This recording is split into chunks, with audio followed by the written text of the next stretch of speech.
Hi, Revere, and welcome to our Revere TV and Revere Veterans and Community Show. Today I have a special guest. He's a member of the Revere City Council. His name is John Powers. First of all, let me welcome you, John. Morris, thank you very much for having me here today. It's an honor and a pleasure. It's my pleasure. You've been a councilor for 15 years. That's correct. Tell us how you first got involved in the council. Well, I first got involved in the council. I've always been interested in politics. I worked in the governor's office back in '63 and '64 as the governor's administrative secretary. Who was the governor at that time? Governor Endicott Peabody. Oh, yes. Back then, there were only 2-year terms. As a matter of fact, it was Governor Peabody who effected the 4-year term, getting that in place. But aside from that, I've been involved in some campaigns. I worked for the City of Revere as their Deputy Director of Recreation and Parks. Served there for 23 years. And subsequently became involved in, there was a vacancy in the Ward 5 Council. I ran for that, and I was successful. I won by a mere 39 votes. And since then, I've been re-elected with or without opposition in some cases. And I've enjoyed it very much, and I still enjoy it today. And we enjoy having you on the council, thank you, John. Thank you. And I hope you're on there many more years to come, because you do nice things for our city. I'm running for re-election, that's for certain. Okay. Now, before we went on the air, I asked you a couple of questions, and I said to you, this is what I'm going to ask you on TV. And one of them was providing new developments for the city of Revere. So you can expand on that. I think it's very important, and what I'm talking about is commercial development, money that development that brings resources in through building permits, through mitigation for drainage and water and sewer, that type of thing, and also for taxes, and also, just as important, providing jobs for construction workers, and then jobs after that for the residents of the city. I know it was a big loss for us when we lost the casino, and I know Mayor Rizzo tried very hard to affect that. I think right now, though, we have to move on. We were dealt lemons, and now we have to make lemonade.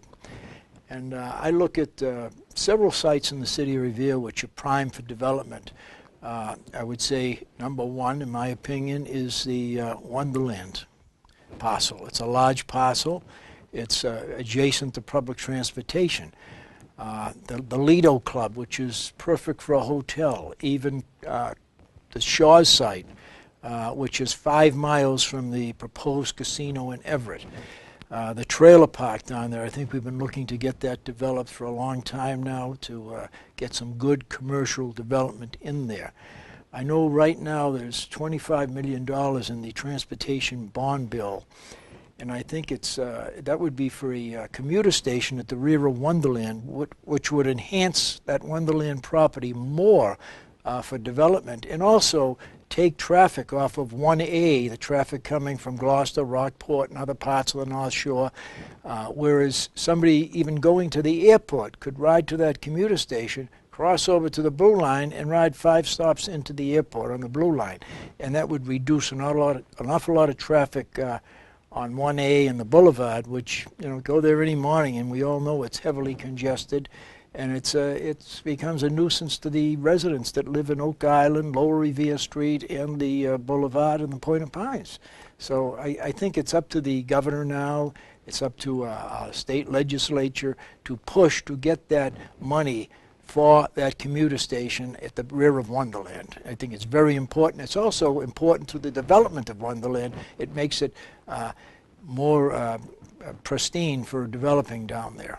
That new bridge you built, that walkover bridge at Wonderland? That's a great thing. That's a great thing. And what I'd like to see is, if they get that commuter station in there, I'd like to see and the money is in the bond bill, for a walkover, an enclosed walkover from the commuter station at the rear of Wonderland over to the Blue Line. And I don't think the Blue Line is ever going to be extended to Lynn. I think it's too costly. This would be the least expensive way of doing it, and would get it done quickly for the residents on the North Shore. Right, John, I'd like to ask you, you mentioned Shore Supermarket. Yep. I live right behind there. There's a creek there called Sales Creek. Yep.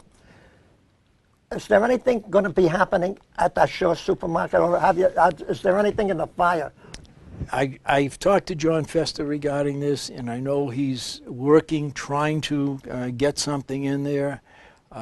My preference would certainly be a hotel, because with a hotel, initially you get the permitting fees, you get the construction jobs, you get the permanent jobs. But aside from that, if it's a full-scale hotel with restaurants, etc., you get the 0.57% meals tax, you get the 6% room excise tax, which is tremendous. We get right now probably close to $700,000 just from the hotel up at Bell Circle, or Mahoney Circle, if you want to.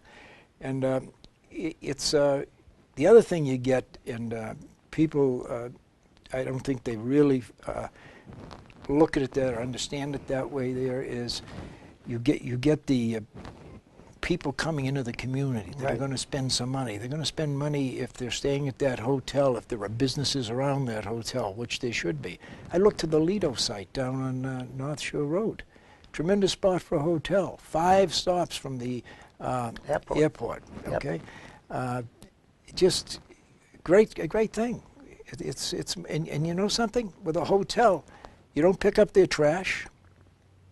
You know, we get money on the enterprise fund, on the water and sewer part of it, coming back into the city. You don't provide any services. There's no kids going in the school system. It's a great thing. Right. You know what else I would like, John? Like I say, I live right behind where you'd want to build that hotel. We get sometimes flooded, Sales Creek. Maybe with the hotel or something good coming on there, they might put the Sales Creek area under a culvert so the people that live on Standish Road don't get the backup from the creek, because some of them do. But that's in the future if it would happen. As a matter of fact, I'm going to have a motion going in before the City Council, the next meeting, that we look for monies to clean those culverts. Not only that area there, but particularly the Eastern County Ditch, which runs from Wonderland under North Shore Road down to Arcadia Street in Oak Island, and out under North Shore Road to the Tide Gate out there. And that mitigates, when operating, perfectly, that mitigates all of the water down in that area, which has been prone to flooding.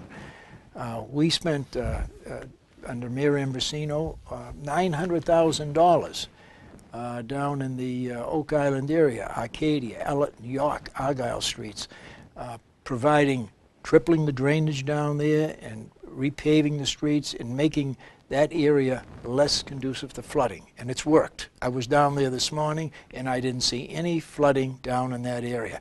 And I'm very happy about that. As a matter of fact, working with Frank Stringy, community development, city engineer, we put in that, looks like a large lake over in back of Doc Kagan's over there, and that was done to cut down the phragmites, eliminate it, reduce mosquitoes there, reduce a fire hazard there through the phragmites, but also to provide over 1 million gallons of storage area for water in that Oak Island area. And I went by today and it's loaded with water and it's working. Good, John. I would like to say one thing, and this is to the young people in the city of Revere. Not the seniors, but the young people. Sometimes the trees, especially in the fall, give up their leaves.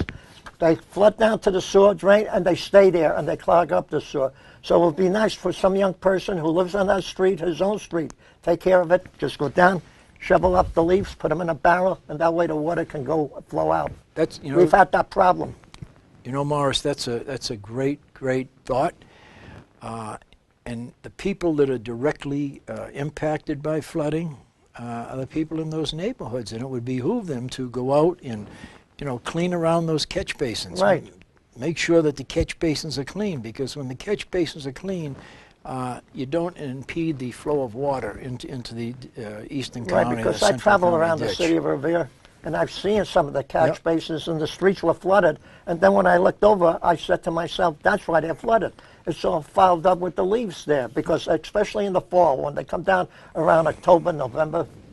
So I was down this morning, down in Sharma Street, Dunn Road, Sagamore Street, that area down there, and there is considerable water in those backyards and even in front of some of the homes. And I think this is one of the most important things we have to address to get that Eastern County ditch cleaned, cleaned properly by Essex County Mosquito Control, who does that work. Get that debris out of here, and that's one of the problems, getting rid of the debris.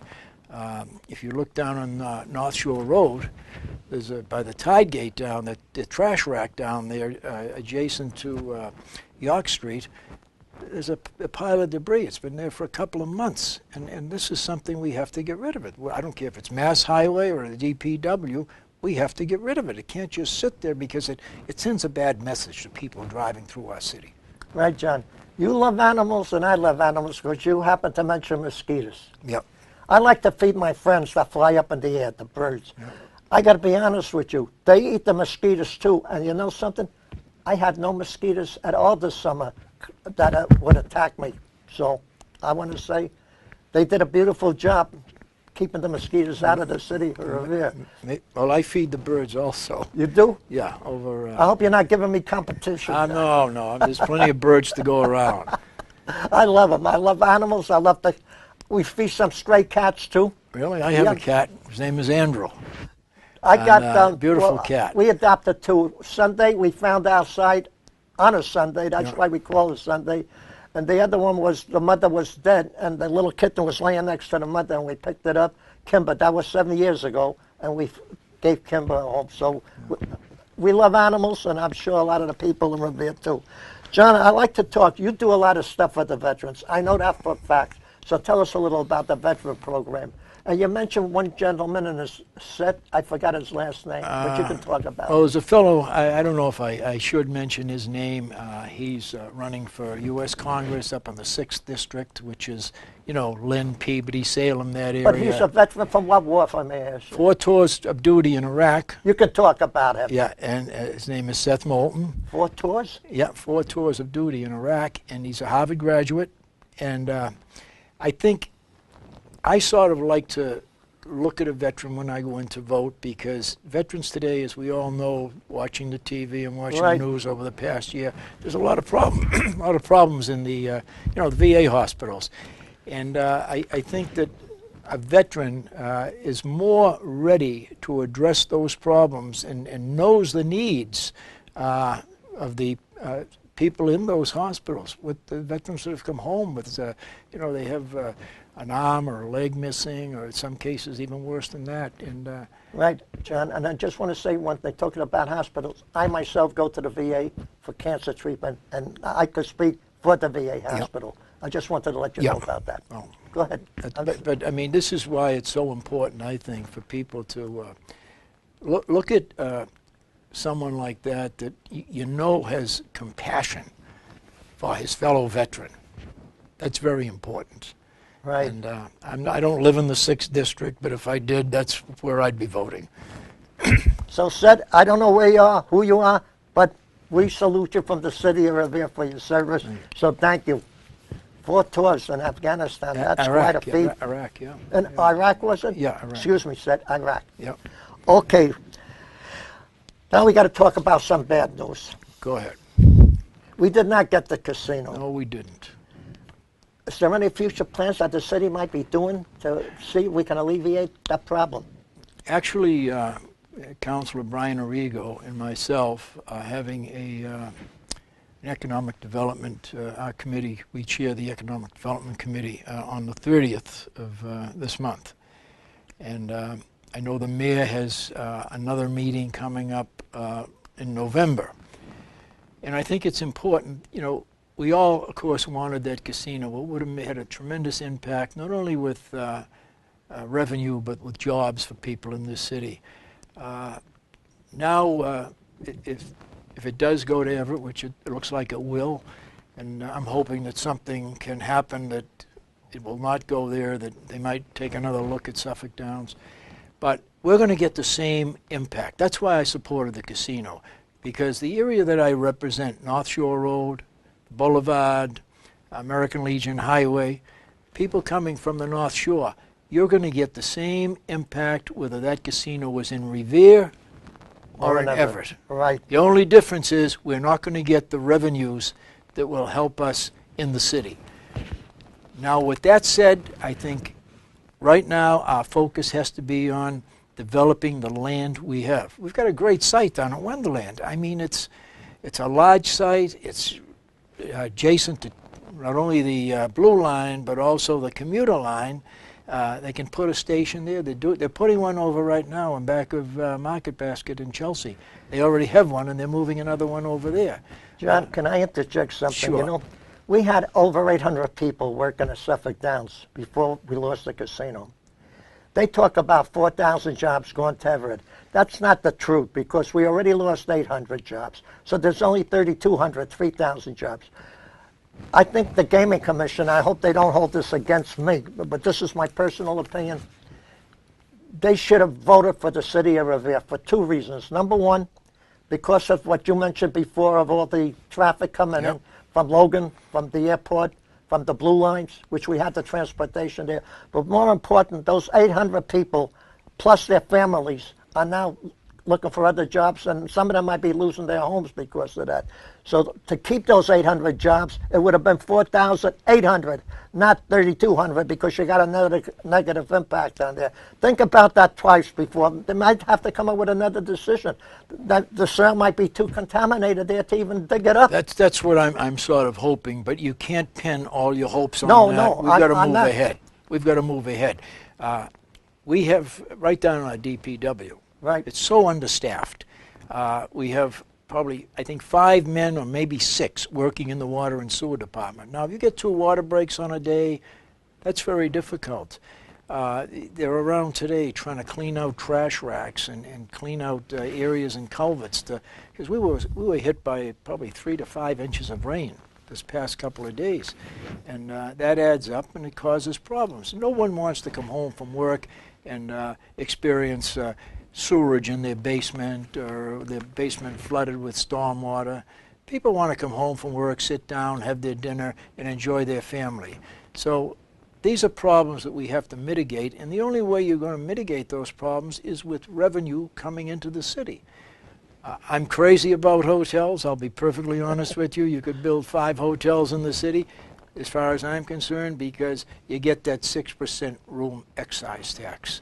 So if somebody rents a room for $300, we're getting $18 every night that room is rented. For each room in the hotel? Yeah. Whatever the room, if it's rented for $200, we get $12. No, but I mean, like, let's say you get 18. Let's say $18 a room. So if there's 10 rooms like that, you get $180. That's correct. That's correct. That's correct. Excellent. And you're getting jobs for people. That probably the best jobs in the world. Maybe not, but I have people that live. But they're jobs. They put food on the table. That's right. I have a fellow who lives in my ward that drives a courtesy van over at the Comfort Inn. It's extra money for him. I, as a child, worked down at Suffolk Downs selling programs. I worked at Wonderland selling programs. There are so many people that put their kids through college, bought a home, bought a new car, and improve the quality of their life by working at Wonderland and Suffolk Downs. Now we see these 2 operations just closed down, and that's a sad thing. Good. John, before we continue, we give a flag to our military veterans. We make exceptions in some cases, and we give it to community veterans. And you deserve it, because you are one of the greatest community veterans in the city of Revere. Thank you very much. And I want to thank you for coming up. I appreciate that. Before we talk about Fred, I'd like to mention something before we came down here. I spoke to some of the seniors, and they told me to mention this to you, which I thought would be fair. We do every last Thursday of the month, the senior center has a function, and they hire a good entertainer. And since there are 11 counselors, would it be possible for each counselor to sponsor one entertainer month? So in other words, there would be 11 12s, so we would find the 12th one in there. Would that be reasonable? Morris, I can speak for myself only, but, Okay. but I'm sure my colleagues on the city council would be willing to do something like that. I sponsor a couple of things down at the Satter House. We have a July 4th celebration down there, and it's great. We have 320 plus residents down there, and anything we can do for our seniors as well as for our veterans is so important. Right. Now, John, I'm just a volunteer, as you know. You've got my word. Okay, if I have my director of the senior center, Mr. Steve Fielding, Yep. I can't do anything because I'm just a volunteer, but he's the director. Could he call you and contact you? And, certainly can. You have him call me. And would you do us a favor? Like you said, mention it to every counselor on the board. I will mention it to the counselors. Okay? Right, that would be nice of you and nice of them, and I want to thank you, John. That's an honor for you to do that for us. My pleasure. Can I ask you just one little question? Ask me all the Are questions you over you 60? Want. Yes, I am. We'd like to see you come down for lunch to us someday. We'll just stop by, have a nice lunch, check the menu. We have terrific. Today we have shepherd's pie. Yep. We have pastrami. We have stuffed green peppers. Yep. We have some delicious food. So, and you people pay for it, or you people help us. No. So, enjoy it. I'd be glad to. I'd like to get back now to this. You sponsor entertainment with Michael Hinojosa. I hope I pronounced your name right, Mike. Well, tell us how you got started with that. I don't sponsor it, but I initiated the program. And the way I got started with that, we had an event down at the stadium, and we had a couple of hundred people down there, and they were sitting in the grandstand, and it looked so sparse. It was like there was nobody there.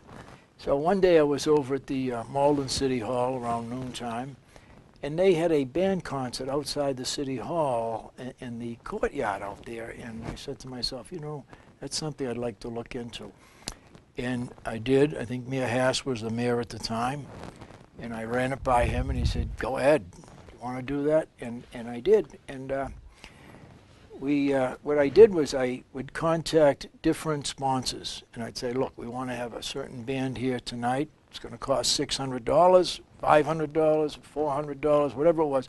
Would you like to sponsor it? And we did this back like in April and May. So when we put out our program for the first concert, which would be in July, we had probably 6 or 7 concerts listed. And I'm just glad to see that that's still going on now, and I'm very proud of that, because I know that there are so many seniors that go to those concerts. Yep. I've been up there myself, and they enjoy it. It's a nice way. You bring your lawn chair. We have chairs also. There's a nice stage set up. The recreation department runs through that, and it's just a good thing. I would like to make one suggestion if they're listening out there, and see if it would be good, John. I mean, it's only a suggestion. I myself have night blindness. I can't drive at night, so when we get into September, it gets dark early. The concert starts at 6, but by the time 8 o'clock comes around, it's hot. Yeah, it's dark. Would there be a chance, only, like I say, this is a suggestion, to move the concert up to maybe 5 o'clock or 4 o'clock or 5 o'clock to give us that extra hour of daylight, because you would get a lot of more people, seniors especially, that could come down, because some of them cannot drive at night. Yeah. I happen to be one of them. Yeah. But I wouldn't want it just for me. I would want it for the city of Revere. I'll speak to Michael Hinojosa about that. And I think the reason when I started them back then was because we were young then, John.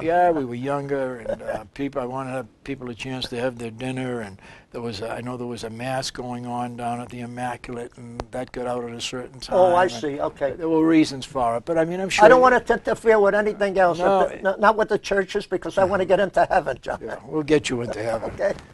You got to get me in there though once you get in. Okay, guaranteed. Okay. I'd like to talk to you about the tornado that we had on July, I think it's the 28th, but if I'm wrong by a day or two, forgive me, July 28th.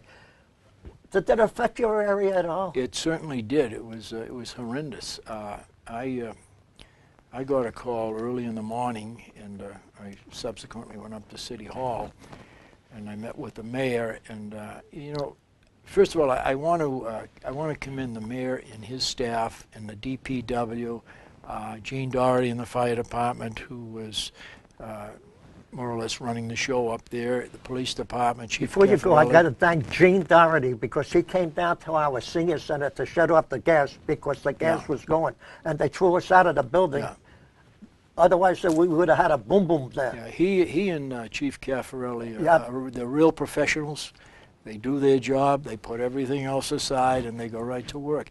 And as a result, we had crews within an hour out cleaning up Broadway, chopping down trees, grinding them, and making the street passable.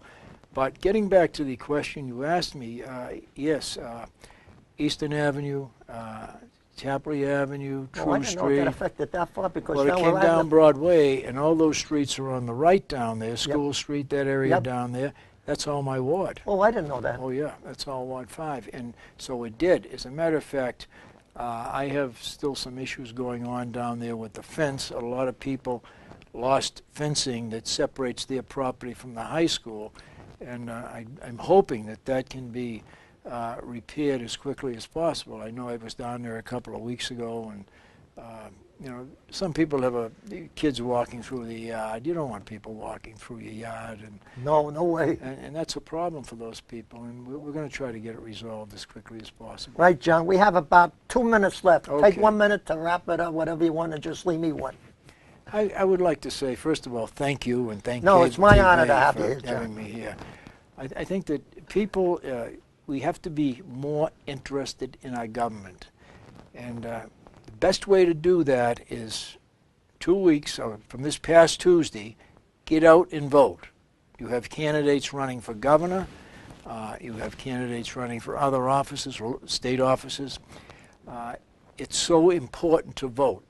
If you're not going to go out and vote, don't sit home and complain about why this didn't happen and that didn't happen. And I'll be voting, and I'm sure everybody in my family will be voting. And I hope everyone in the city will be voting. Exactly. Right, John. It's Let me so thank you for important. coming up. And let me Morris. say, God bless you, John. Thank you, and God bless you. Right, God bless our service people. Yep. All of them, Army, Navy, Marine, Air Force, Coast Guard. Yeah, I have a daughter, by the way, that just came back a year ago. She was in the Air Force, and not a daughter, a granddaughter, and Kristen, and she was, her task was dismantling bombs. Thank you, Kristen, for your service from the city of Revere and from the Commonwealth of Massachusetts. And I want to say God bless the people of Revere, our service people, but most of all our great country, the United States of America. Until the next time, I hope we have another great guest like Mr. John Powers. Thank you, Counselor. Thank you, sir, and I'll be available anytime. Thank you. Okay? Take care. You too.